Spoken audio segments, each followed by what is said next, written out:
Welcome back to the Arctic Beyond. I'm your host Jack Ball. Welcome back to the channel where we discuss everything about the Arctic, maybe even a little bit beyond. Now I thought I'd do something a little bit different than normal.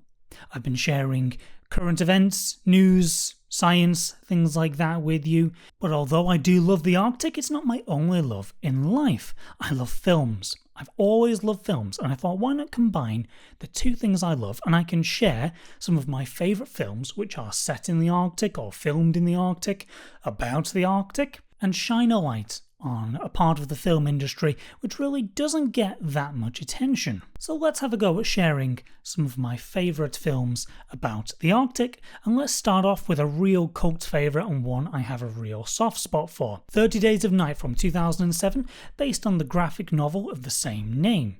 The film itself, it is about a far northern town in Alaska. The town in the film is called Barrow. Now that was the name of the town at the time. It has since been renamed back to its original Inuit name, which is Utqiagvik.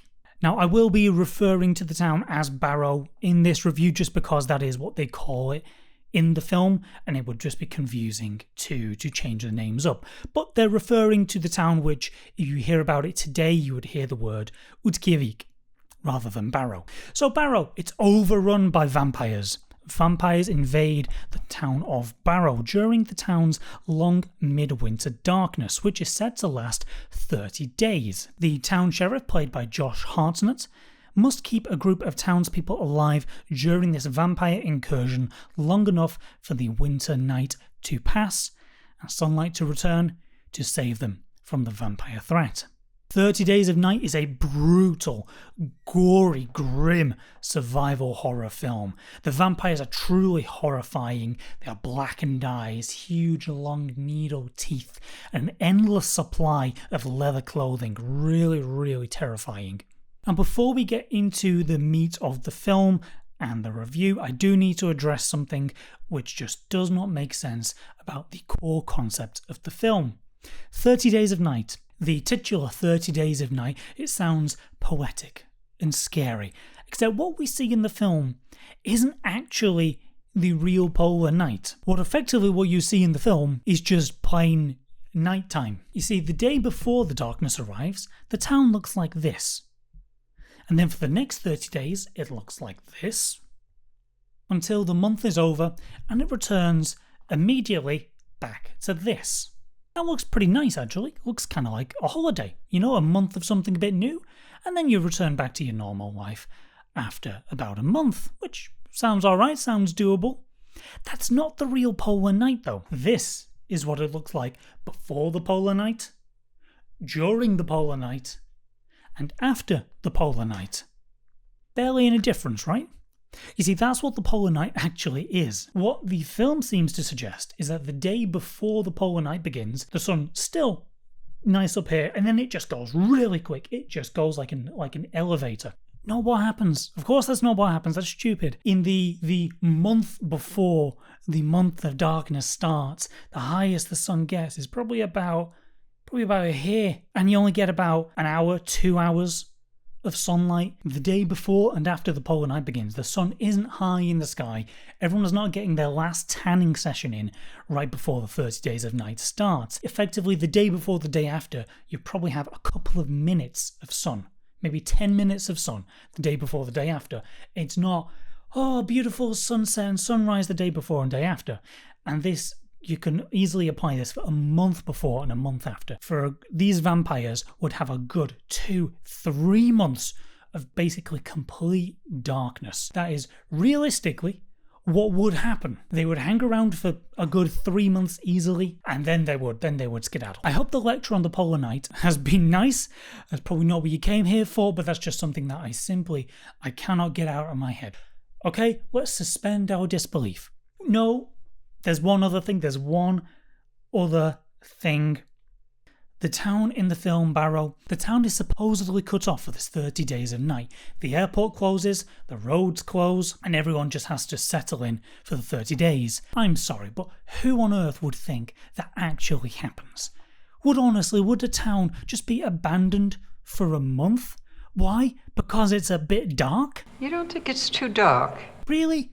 Do you really think that would happen? Do you really think it'll go, oh, no, people can't drive at night, people can't fly at night? No. What? That makes absolutely no sense. In fact, many of these towns in the remote Arctic, they rely on air deliveries for key supplies. Airports would never be closed high into the Arctic. Serious blizzards? Sure, of course, but it's a bit dark? No. Okay? So suspending our disbelief again. So it is, of course, a bit upsetting that big high-budget film about the Arctic is basically getting everything wrong about the Arctic, apart from the fact it's cold and it's snowing and it's kind of dark. Okay, calm down. How's the film? It's a blast. 30 Days of Night is an absolute rip-roaring, gut-tearing, blood-soaked blast of a film. The vampires are led by one called Marlowe, led by Danny Huston. He is so menacing. Danny Huston's character manages to evoke that most terrifying of concepts, middle management. Someone who is a real, heartless bastard to his underlings, yet clearly has someone pulling the strings above him. There are hints to a wider lore peppered throughout the film, and it's able to be interesting enough to keep you engaged and keep you thinking about what else is going on in the world without becoming one big exposition dump. Really like the vampire design. I mentioned it earlier that they look terrifying. They really do. It's a really interesting design. There is something truly monstrous and animalistic about how these vampires look. The vampires, in fact, they can barely close their mouths. Their teeth are so long and sharp and deadly. They're so inhumane that they can't even close their mouths. Josh Hartnett is a sympathetic lead who gives a surprising amount of depth for what is effectively just a bloody, gory horror action vampire film. He has an interesting relationship with his wife throughout the film, played by Melissa George. Their marriage is really struggling, and while that sounds like, oh, here we go, here's just a recipe for melodrama, that doesn't really fit in with the tone of the film, but that's not true. You don't get that in 30 Days of Night. They don't get into big arguments, they don't get into big fights with lots of crying and throwing things around, looking at you, Marriage Story.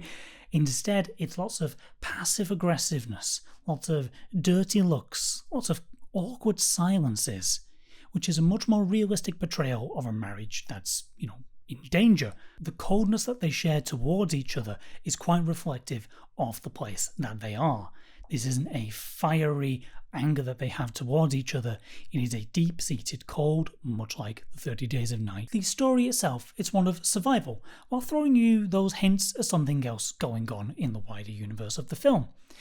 And while it would make sense for the humans just to bunker in for the entire runtime of the film, it manages to find ways of keeping things moving, of needing to rescue certain people, of their shelter getting discovered, various things happening to make sure that the humans always have to keep moving, never stay in one place for too long, and that keeps things at a nice steady pace throughout. There are nice moments of humanity during the film, but it does fall into that trap, which I really started to notice when I used to watch The Walking Dead, where a film or TV show will introduce a side character for a nice bit of background and emotion immediately before it kills them off, in order to create some kind of false emotion that the audience has with this character that's going to die.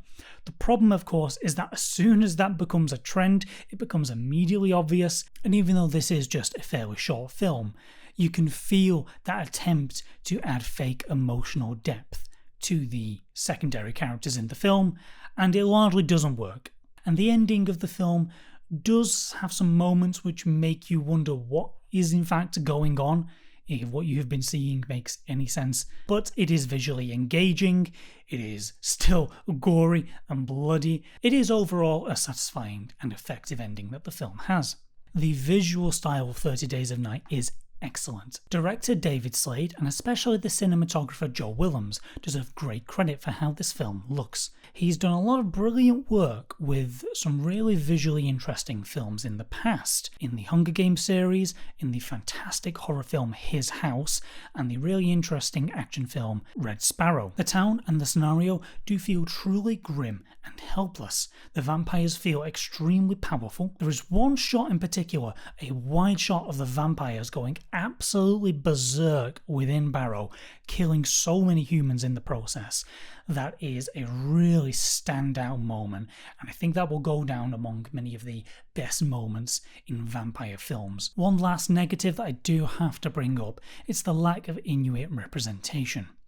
As I mentioned before, the town in fact changed its name back to its original Inuit name, Utqiagvik. The town, it was founded by the Inupiat Inuit over 1500 years ago, and in the latest census of the town, with the data I could find, the town was about 61% Inuit. You heard that right, the vast majority of the town, in real life, is Inuit, and only about 20% white, and yet the vast majority of the film is a white cast. That honestly is a pretty horrendous case of whitewashing.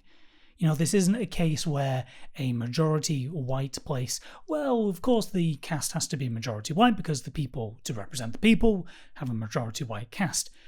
This is truly unforgivable that they ignored Inuit actors. There are plenty. I really won't sanction the argument that there aren't Inuit actors. There are many. There is an Inuit film industry. You're not looking hard enough. You're not trying hard enough. I'm sure it wasn't done with malice, but it was absolutely done with laziness and ignorance to not have Inuit representation, even more than the bare minimum. It was less than the bare minimum that they did, and that is definitely a big strike against the film. It's not hard to do better, so just do it. But I think if you're looking for a vampire film that is visually and narratively very, very dark, with some decent human drama thrown in, while never really excelling in any area, then 30 Days of Night, I think, is for you. Well, I hope that's been a bit of fun. I have a few other Arctic films that I've seen recently, which I plan on covering shortly. So keep an eye out, let me know what you think. Did you enjoy this segment? How am I as a film reviewer, that most common type of YouTuber? Yeah, let me know if there's any Arctic films that you think I should cover, if there's any that you really like. And of course, you know, do all the things, like and subscribe. Stay safe. I'll see you next time. Bye-bye.